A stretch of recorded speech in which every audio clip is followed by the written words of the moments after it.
கார்காலம் அழைக்கும் போது ஒளிந்து கொள்ள நீ வேண்டும்.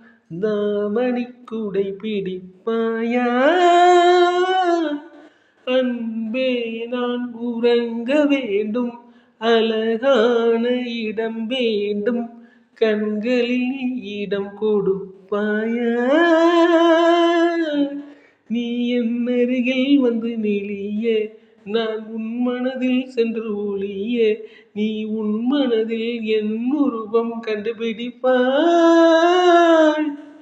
பூக்களுக்குள்ள தேன் உள்ள வரையில் காதலர் வாழ்க. பூமிக்கு மேலே வானுள்ள வரையில் காதலர் வாழ்க. காற்றே என் வாசல் வந்தாய், மெதுவாக கதவு திறந்தாய். காற்றே உன் பேரை கேட்டேன், காதல்